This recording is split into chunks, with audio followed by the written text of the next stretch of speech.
How important is Annie? Why was Kate's name scratched off? And Lost, the musical? We'll have ponderances on those questions and more in today's official Lost audio podcast.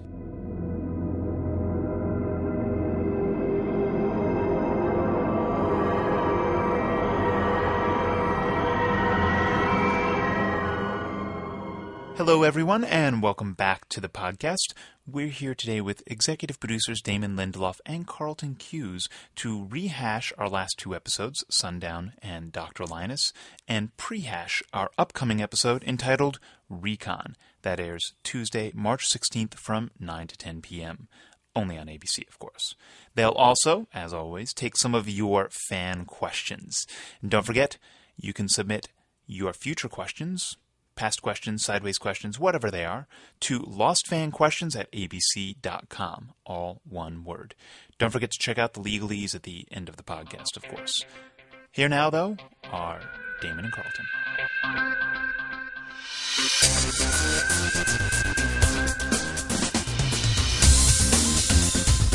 Good morning, Damon. Hello, Carlton. And gosh, it's a good day because Chris White is back from paternity leave. Paternity leave. We did an episode called Maternity Leave, but yes. Chris is back from paternity leave. I misstated, actually, on my Twitter feed that he was on maternity leave, and many people corrected me. And we're wondering whether you were on maternity leave, whether there was something strange that had happened. I've actually got a question later for you, Carlton, about lactation. So I think we're gonna talk about a teaser. I'm not joking. Wow. Stay tuned, ladies and gentlemen. Stay tuned. That's like, the weather guy that comes on and says, "Storm watch coming up." Chris, a little behind-the-scenes podcastery. Chris gives Carlton and I basically a packet of questions that we go through right before the podcast. Carlton will take the odd pages and I'll take the even pages, and we can hear each other sort of snickering. And I think we're talking about numbers, not... Yes, right. I think it's safe to say that this question that I'm referring to is the most bizarre question I've ever read in the history of the podcast. Well, I guess they're going to stick around for the rest of this podcast just to find out why there could possibly be a question about lactation. Unfortunately, we haven't gotten to do a lot of podcasting. We'll be able to do a little bit more, but a couple of episodes have aired since we last spoke. We have been very busy actually working on the finale, which is, takes a long time. I mean, basically getting the story worked out, getting all the story beats in the right place, actually executing scenes. We're still actually writing the finale now, so we I feel in many ways we'll always be writing the finale. It's only the last episode of the show ever. So. Yeah, not like there's any pressure on that. But we do have time for you guys, and the two episodes that have been on the air since we last chatted are Sundown and Dr. Linus. Obviously, one was a Saeed episode, the other a Ben episode, but kind of different episodes, I think. Yeah, I mean, I think, Sundown was kind of a kick-ass episode, a lot of, rampaging smoke monster. What are we to make of Saeed's condition coming out of Sundown, Damon? What I love about Sundown, and that script was written by Paul Spashevsky and Graham Rowan and directed by Bobby Roth, is there's this kind of very cool thing in play, which is if you tell somebody that they're evil, is that an excuse for them to act evil? Ben Linus last year says, hey, you're a killer no matter what you do. And now Dogan, who basically tried to kill this guy based on whatever they hooked him up to, he says, you're a bad dude too. And if you're not a bad dude, then prove it. But it seems like when he gives Saeed that knife to kill Locke, he's actually setting Saeed up to have Locke do his dirty work for him. So there's an argument to be made for the fact that Dogan sort of got what was coming to him. Yeah, but, I like Dogan, though. I was sorry to see that Dogan got killed. I felt bad for Dogan. Hey, I'm not saying that Dogan had it coming. All I'm saying is it's not up to us, Carlton, to decide whether or not Saeed is good or evil. Actually, it is. Oh. Well, there you go. Moving on. So, Dr. Linus. Yeah, this one sort of definitely one of our favorite episodes of the season, if not the series.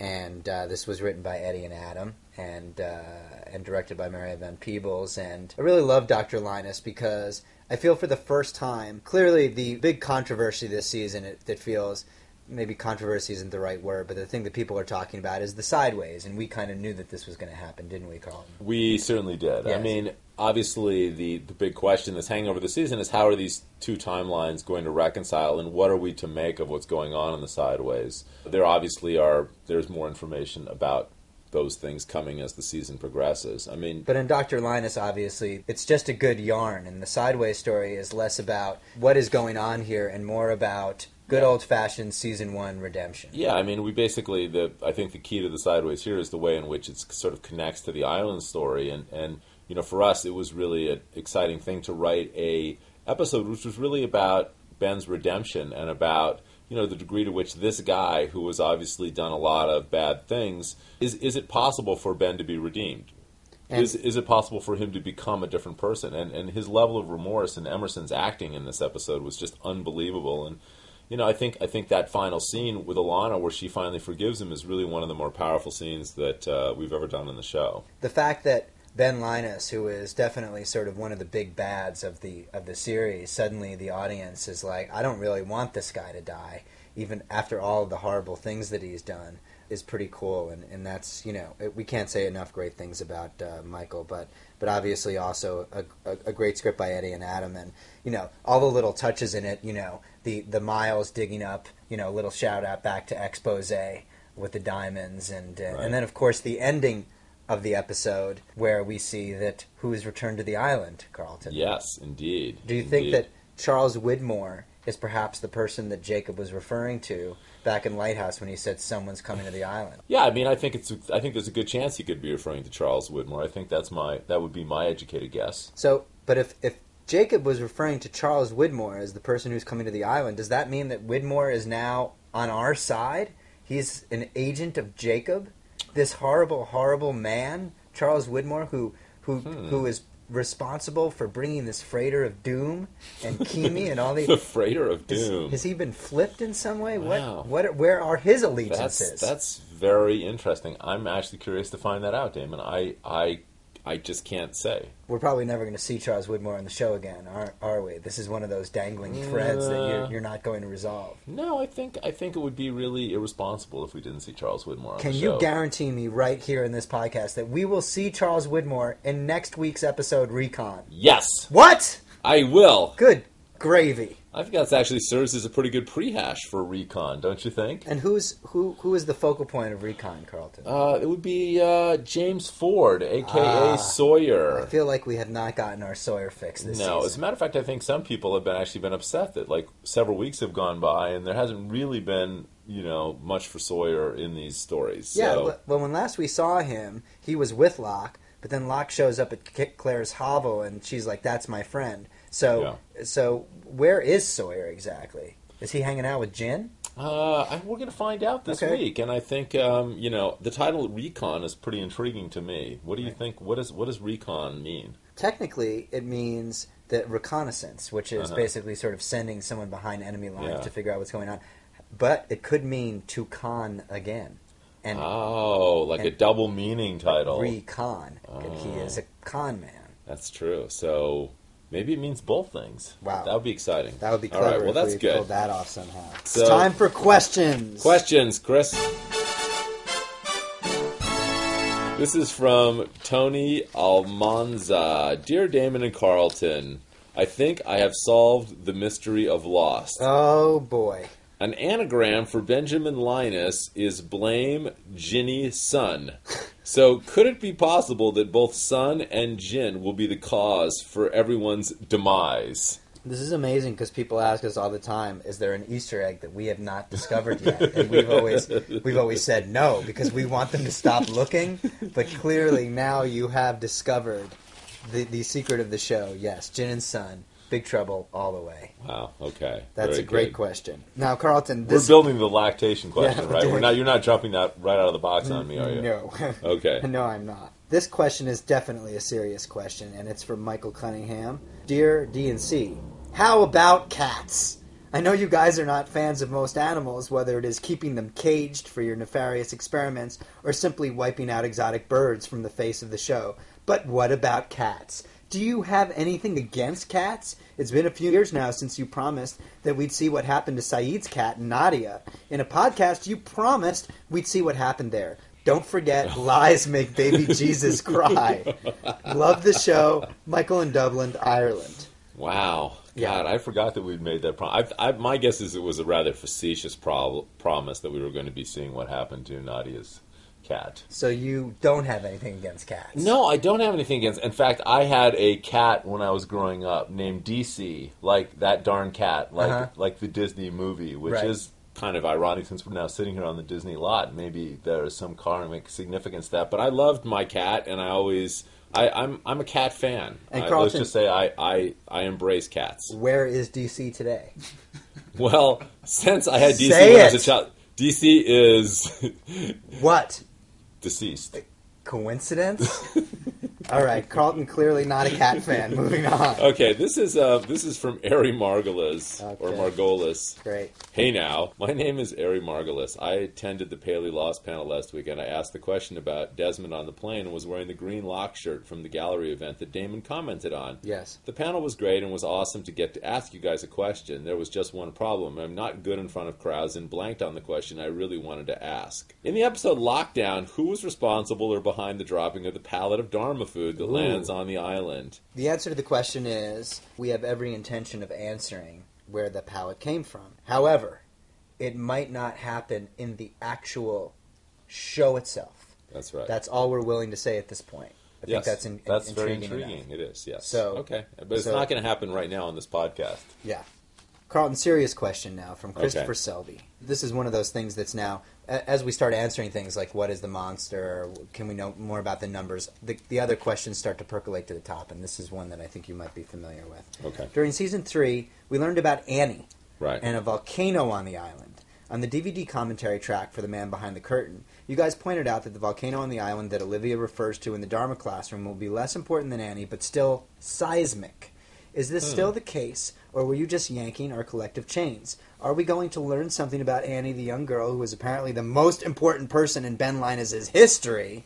And what about that stinking volcano? Your pal, Chris Selby from Charlotte, North Carolina. All right, Chris. Well, let me break it down for you here a little bit, okay? So, do you want me to do a beatbox? Yeah, exactly. Okay. No. I cannot do a beatbox. Okay, you don't need to do a beatbox. Yes, in terms of the volcano seismic activity, yeah, you're gonna get more about that before Lost is all said and done. In terms of Annie, this is kind of this. We're getting variations of these questions, and just to kind of be clear, Annie was in one episode of the show, and in that episode, she was an important person early in Ben's life, but in terms of having a vast mythological significance in the series, she doesn't. I mean, we are, in our opinion, tackling important questions that are central to the show, but there are things like that which we don't really consider to be a part of the ongoing narrative. And, just to go one step further, I think certain story points in the show are actually, they're not story points, they're character dynamics. And one of the questions that we sometimes get asked is, do we have any intention of showing the show in chronological order, like one scene after another? And the reason that we say we wouldn't want to do that is that the stories are built for very specific reasons the way that they are. So if you think about the episode where we introduce Annie, that's an episode where Benjamin Linus and his affection for Juliet is sort of front and center, and we were trying to explain this is why, basically Juliet has become the proxy for this sort of childhood, this sweet innocent love that he had. She's clearly not there in 1977 or mentioned. So, a couple of years later, maybe her family left the island or whatever, but it wasn't that relevant to us. But for some reason, it was relevant in terms of Ben's affection for Juliet. It was a way to illustrate that Ben was a person who had limited romantic experiences in his life, but had a strong and kind of compelling, yearning to have a romantic experience, and he was trying to have that with Juliet, and Juliet was not open to it. Right. So there you go. That's a closed door for you podcast listeners. This is from Rachel Lehman, and Rachel says, "Dear Carmen, Carlton plus Damon equals Carmen." So, I don't know about that one. Hey, I just finished watching the Lighthouse episode. I noticed on the mirror Kate Austen was number 51. In the caves, where the Man in Black took Sawyer, Kate's name was crossed out. But in the Lighthouse, her name was still there. This got me wondering, does the cave belong to the Man in Black and the Lighthouse belong to Jacob? Are both looking for separate replacements to fill in for them? On a side note, I noticed Wallace was crossed out at number 108 in the Lighthouse. Because the number is so important, I felt like Wallace is important. Is he the little boy that Locke and Sawyer saw in the forest, or is it a code name for someone we already know? Sorry for the bombardment of questions, but it's just so tempting. Love always, Rachel from Austin. Now, I think this is a good question because Great. we have many questions on this issue about Sure. the numbers, about Kate's, significance in the lighthouse. And Which in is the surprising cave. because we thought nobody would have any questions about the numbers. I mean, Exactly. first off, the illumination that I can provide is that the show speaks for itself. So, for anything that we're about to say is purely theoretical. When Locke brings Sawyer, or fake Locke, or the Man in Black, whatever you want to call him, we call him Locke. When Locke brings Sawyer down into that cave, is he telling the truth? He basically says, this is Jacob's cave. Here's my interpretation. When he walks in and he sees that rock on that scale, and he says it's an inside joke, and he throws it, it doesn't seem to be pretending to me. So that would seem to be strong evidence that, in fact, Jacob wrote all these names here. However, there's also this lighthouse where the names seem to correspond with angles or degrees on this rotating mirror. So is it possible that we know that in the lighthouse, Jacob seemed to be watching these people, his candidates, but he was also recording their names down in a cave? Why would he do it both places? Is it possible, Carlton, that maybe he wanted his nemesis to find the cave, and that there's a little bit of misdirection going on here? That maybe he crossed off Kate's name in the cave to throw the monster off his scent? Is it possible, Carlton? Just allow the possibility. I'm going to say that theory could live. That theory could live. I think that is a possibility. Okay. I think this kind of speculation is actually good speculation. But what is Jacob up to? This is the big question. And the great thing about Jacob is, like any great deity figure, their true plan is purely interpretive and conceptual. But wouldn't it be great if you could sit down with the guy and ask him some questions? It certainly would. Well, I really hope we do that on the show. And but the whole notion of these candidates is a very intriguing one, and I hope we're going to get more about those. You know what else is intriguing? What? This question. Are we here now? This question is from Beatrice O'Coin or O'Qua from Calgary, Alberta. Did the Oceanic Six somehow have Dharma brand baby formula on hand? This one's for you, Chris, new father. Did the island give Kate the ability to lactate when she decided to become Aaron's mother? If Kate wasn't breastfeeding Aaron by the time they arrived on Sumba, how did she prevent suspicion from being aroused as to whether or not Aaron was her son? If Aaron wasn't breastfeeding from Kate, this would have added severe doubt to Kate's already rather dubious, given her small size at the time of her arrest, claim of being 6 months pregnant with Aaron at the time of the crash. From when the outside world would believe Kate wouldn't have had access to formula and breast milk would have been Aaron's only means of thriving. Answer the question, Carlton. I don't think I can. I feel like what it must be like if you've just been punched out by Mike Tyson. I'm on the canvas. I must say that is not a question that was ever anticipated in the room. That's not a question I've ever heard before. Well, and this is traditionally how we answer questions like this when somebody points out something like this, which is very relevant. And the way that we answer them is this. There's a smoke monster. There's a smoke monster on the island. I will also say there's coconut milk. Yes. Oh, that's a good one. There you go. Okay, coconut milk it is. Wow. Alrighty, moving on. All right, I just have one more final thing here. Yeah, I've got it's one small, too but for it's you. little. It's from Jarno Lamborn. After the finale, I think you should turn Lost into a Broadway musical. Then you can have the content of the zombie season live on stage, and Michael Cicchino can round out his trophy shelf with a Tony. What do you think? Asks Jarno. No. Could you just sing something from the zombie season, Damon? I'll tell you what. I will write a song for the next podcast and perform it. Wow. About the zombie season. You will. I will. You have my word. All right. I have a point of clarification. I'll even listen to the next podcast then. And then a final question, Carlton. Yes. The point of clarification. Bob Harris, and I'm going to paraphrase here, basically asks, in short, Alana said something as they were trekking down the beach to Son about Locke being, or the Man in Black, or the monster now being stuck in Locke's form. Yes. And this has created a little bit of confusion that maybe we can help clear up on the podcast, because it seems that if he were stuck in this form, that would sort of rule out the possibility that the monster had been appearing as perhaps other dead figures on the island, Yemi, Christian Shepherd, etc. Yeah. So is there something that happened in between the end of last season? Yes. When Alex appeared to Ben? What happened, Carlton? Yes.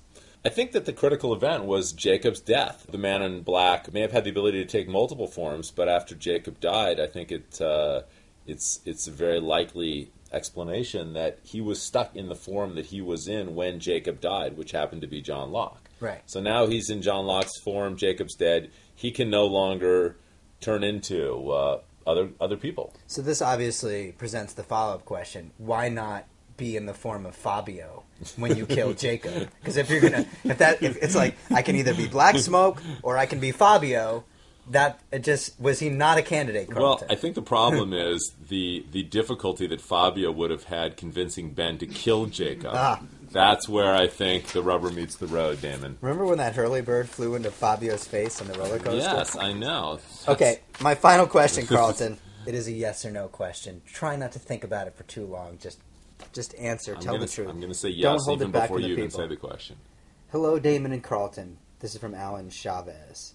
In last night's episode, Richard said that he was immortal because Jacob touched him.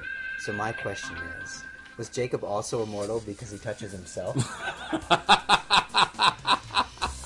Yes! Yes! Yes! Ladies yes, and gentlemen, yes, we'll see you thank next week. Bye! That's it for this podcast. Recon airs Tuesday, March 16th from 9 till 10 p.m. only on ABC. For fan questions, please note that by submitting your questions, you agree to ABC's terms of use, and you agree to have your name, city, state, and question included in this podcast. All submissions become the property of American Broadcasting Companies, Incorporated, and may be used, edited, republished, or published in any manner and in any media throughout the world in perpetuity without compensation. You must be 18 years or older to send email to abc.com.